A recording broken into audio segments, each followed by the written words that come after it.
سورہ انعام کی آیت نمبر 33، آج کی تیسری آیت۔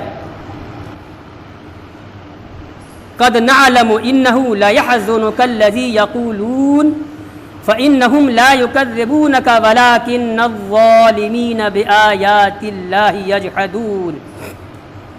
قرآن کہتا ہے قد نعلم، ہمیں معلوم ہے، اللہ پاک فرماتا ہے ہمیں معلوم ہے، ہم جانتے ہیں، انه لا يحزنك الذي يقولون، کہ اے میرے نبی تمہیں غم میں ڈال دیتی ہیں ان کافروں کی باتیں، ان نہ ماننے والے کافروں کی باتیں تمہیں غم میں ڈال دیتی ہیں۔ کیا ان کی باتیں تھیں؟ تفسیر یہ سنیے، ان کا یہ کہنا کہ بس یہی زندگی سب کچھ ہے، کیسا مرنا، کیسا اٹھنا، کیسا حساب و کتاب، اور اس طریقے کی اور باتیں، تو یہ کیا ہے، تمہیں غم میں ڈالتی ہیں، تمہیں رنجیدہ کر دیتی ہیں۔ اللہ پاک فرماتا ہے ہمیں معلوم ہے، فَإِنَّهُمْ لَا يُكَذِّبُونَكَ، یہ لوگ تمہاری تکذیب نہیں کرتے ہیں، یہ لوگ تمہیں نہیں جھٹلاتے ہیں، وَلَكِنَّ الظَّالِمِينَ، بلکہ ظالم لوگ بِآيَاتِ اللَّهِ يَجْحَدُونَ، اللہ کی آیتوں کا انکار کرتے ہیں۔ ترجمہ میں نے کر دیا، اس آیت کے نازل ہونے کا خاص ایک منظر ہے، ایک واقعہ ہے، سنیے۔ کہتے ہیں کہ التقى الاخنس بن شریق و ابو جہل بن ہشام، اخنس بن شریق ایک فرد ہے، کافر تھا، اور ابو جہل کا تو آپ نے بار بار نام سنا ہے۔ اخنس بن شریق اور ابو جہل بن ہشام، یہ دونوں اکٹھا ہوئے، ملے، ملاقات ہوئی اتفاق سے، وہاں پہ تیسرا کوئی نہیں تھا۔ فقال الاخنس لابی جہل یا ابا الحکم اخبرنی عن محمد بن عبد اللہ اصادق هو ام کاذب۔ اخنس بن شریق ابو جہل سے کہہ رہا ہے، ابو جہل کی کنیت ابو الحکم تھی، عرب کے لوگ، اس کے خاندان کے لوگ، عرب کے لوگ اور اس کے ہمنوا سردار، مطلب پورے عرب میں یہ مشہور تھا ابو الحکم سے، حکمت کی جمع حکم، تو ابو الحکم کا معنی ہوا حکمتوں کا باپ۔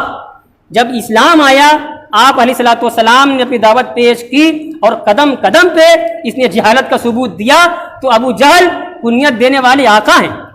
آقا نے فرمایا اصحاب سے، یہ ابو الحکم تھوڑے ہے، یہ ابو جہل ہے، جہالتوں کا باپ ہے، تب سے ابو جہل ہوا، ٹھیک ہے۔ تو اخنس بن شریق کہہ رہا ہے ابو جہل سے، اے ابو الحکم، محمد بن عبداللہ کے بارے میں مجھے بتاؤ۔ دیکھو کوئی یہاں پہ آگے آ رہا ہے، یہاں پہ تیسرا کوئی ہے نہیں، بس ہاں میں تم صحیح بولنا کہ محمد بن عبداللہ سچے ہیں یا جھوٹے ہیں۔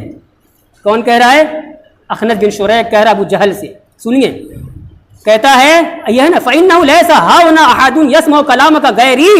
ابو جہل، اخنس کہہ رہا ہے ابو جہل کوئی ہے نہیں یہاں، بس میں ہوں، تم ہو، ہم دو ہی ہیں، کوئی تیسرا سن بھی نہیں رہا ہے، صحیح سے بولنا۔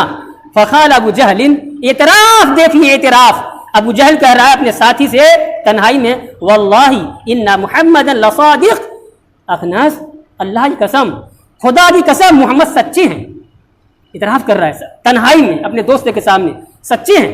وما کذب محمد قط، آج تک محمد نے کبھی جھوٹ کا سہارا لیا ہی نہیں، بچپن ہی سے سچے تھے، صادق تھے، بھائی صحیح بات ہے، کبھی جھوٹ بولا ہی نہیں پیارے آقا نے۔ ابو جہل کہہ رہا ہے اپنے دوست سے، وما کذب محمد قط، قط مانے کبھی بھی نہیں، محمد نے کبھی جھوٹ بولا ہی نہیں۔ ولکن اذا ذهب بنو قصی باللواء والسقایۃ والحجابۃ والندوۃ والنبوۃ فما یکون لسائر قریش۔ سورہ انعام کی آیت نمبر 33 میں نے شروع کی تھی، ترجمہ کیا تھا، تفسیر میں آدھا واقعہ ہوا تھا، حدیث ہوئی تھی جو واقعہ تھا، اور اس کے بعد میں نے روک دیا، وہیں سے آگے بڑھ رہا ہوں۔ دو کافر جمع ہوئے تھے، باہم ملاقات ہوئی تھی، تنہائی میں تھے، تیسرا کوئی نہیں تھا۔ اخنس بن شریق اور ابو جہل بن ہشام، یہی واقعہ تھا۔ اخنس بن شریق نے کہا ابو جہل سے کہ یہاں کوئی تیسرا نہیں ہے، صرف ہم ہیں اور آپ بھی سردار ہیں، میں بھی سردار ہوں، آپ بھی ذمہ دار، میں بھی ذمہ دار۔ ذرا یہ بتلاؤ کہ محمد صلی اللہ علیہ وآلہ وسلم جو کچھ کہہ رہے ہیں، اپنی جو بات پیش کر رہے ہیں، تبلیغ دین کر رہے ہیں، کچھ پڑھ رہے ہیں، کہہ رہے ہیں خدا کا کلام ہے، یہ جو ساری چیزیں ہیں، بتاؤ ذرا کہ محمد سچے ہیں یا جھوٹے؟ محمد صلی اللہ علیہ وسلم تو ابو جہل نے اعتراف کیا تھا تنہائی میں اپنے ساتھی اخنس بن شریق کے سامنے، کہا ارے دوست، محمد جو کچھ کہہ رہے ہیں بالکل سچے ہیں، سچ کہہ رہے ہیں، ان کی دعوت سچی ہے، ان کا دین سچا ہے، ان کا کلمہ سچا ہے، جو پیغام پیش کر رہے ہیں اسی پر تھوڑا سا ہمیں وہ بھی سچا ہے، مگر ہم تکذیب کیوں کرتے ہیں، ہم کیوں جھٹلاتے ہیں؟ اس کی وجہ یہ ہے کہ سنو اخنس، بہت بھولے بھالے ہو، سنو یہ تم بھی جانتے ہوگے کہ محمد سچے ہیں، تم بھی مخالفت کر رہے ہو، ہم بھی جانتے ہیں سچے مگر پھر بھی مخالفت کر رہے ہیں۔ واقعہ یہ ہے کہ قبیلہ قریش کے ہم لوگ بھی ہیں، الگ الگ شاخیں ہیں، قصی بن قبیلہ قریش کی جو متعدد شاخیں ہیں، تو قصی بن کلاب کی جو شاخ ہے قریش کی شاخ قصی، تو قصی میں محمد آئے ہیں، بنو ہاشم، اور تم دیکھتے چلے آ رہے ہو کہ ان کو سماجی معاشرتی اعتبار سے ہم پر تفوق حاصل ہے، ہم پر برتری حاصل ہو گئی۔ وہ کیسے کہ بنو قصی جو ہاشم اس وقت ہیں، حجاج جب آتے ہیں، سال میں جب حج ہوتا ہے آتے ہیں کعبے کا طواف کرنے، حج کرنے، تو بنو قصی ہی پانی پلاتے ہیں، یہ شرف انہی کو حاصل ہے۔ کعبے کی کلید برداری، کعبے کی کنجی، کعبہ کھولنا، کعبے پر گلاب چڑھانا، کعبہ بند کرنا، یہ ذمہ داری، یہ شرف، یہ اعزاز، یہ خدمت بھی کعبہ کنہیں حاصل ہے؟ قصی کو حاصل ہے، بنو ہاشم وہ ہیں۔ ہم میں کوئی میٹنگ ہوتی ہے، مشورہ ہوتا ہے، میٹنگ ہوتی ہے، پنچایت ہوتی ہے، تو اس میں کا جو سربراہ ہوتا ہے، سرکردہ ہوتا ہے، بنو قصی کے لوگ ہیں، خاندان بنو ہاشم کے لوگ ہیں۔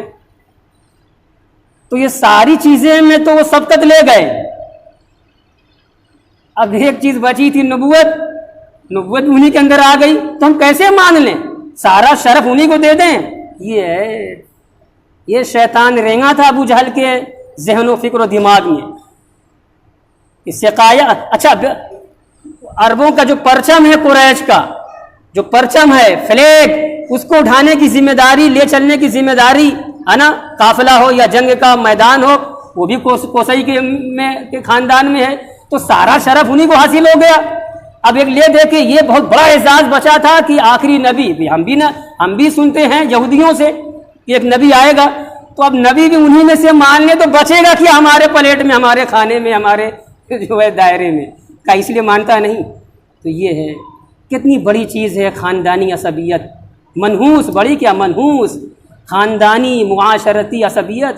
اللہ نواز رہا ہے کسی کو، ہم جلیں گے، وہی عالم، وہی حافظ، وہی فلاں، وہی ڈکا، یہ ہمارا دماغ تو بول سکتا ہے۔ اللہ کی قسمت، اللہ نے جو تقسیم کی ہے وہ زیادہ جانتا ہے کہ ہم زیادہ جانتے ہیں، ہے کہ نہیں؟ تو بنو قصی میں سارے اعزازات آ گئے، ساری خصوصیتیں آ گئیں۔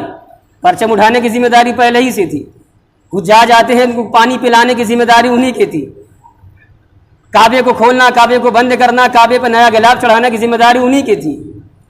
میٹنگ گھر میں سردار اور رئیس، پنچایت کا رہنما وہی ہوتا تھا، تو سارا تو انہی کے اندر ہے۔ اب نبوت بچی تھی تو ابو جہل نے کہا اچھا نبوت بھی مان لیں کہ انہی کے اندر ہے، نہیں مانیں گے، جانتے ہیں سچے ہیں مگر مانیں گے نہیں۔ بچاؤ، حسد سے بچاؤ اپنے آپ کو مسلمانوں، کینہ سے بچاؤ، جلن سے بچاؤ، نفرت سے بچاؤ۔ ایمان، ہماری ایمانی طاقت کو اور ہمارے ایمان کو، ہماری نیکیوں کو حسد، کینہ، نفرت، بغض، عداوت، جلن یہ کھایا جاتا ہے، ہمیں احساس نہیں ہوتا۔ سمجھ گئے آپ؟ تو یہ واقعہ میں نے پورا کیا۔ تو یہ جو تنہائی میں بات چیت ہوئی تھی، کوئی تیسرا نہیں تھا، اللہ دیکھ رہا تھا۔ اللہ کو تو معلوم ہے، سب چیز معلوم ہے، وہ تو ہر جگہ ہے، بندوں کے ساتھ ہے، بندوں کی باتوں کو سنتا ہے، بندوں کے اعمال کو دیکھتا ہے۔ تو کہتے ہیں امام باغوی رحمۃ اللہ علیہ کہتے ہیں فَأَنزَلَ اللَّهُ عَزَّ وَجَلَّ هَذِهِ الْآيَةَ، تو اللہ تبارک و تعالیٰ نے یہ آیت کریمہ نازل فرما دی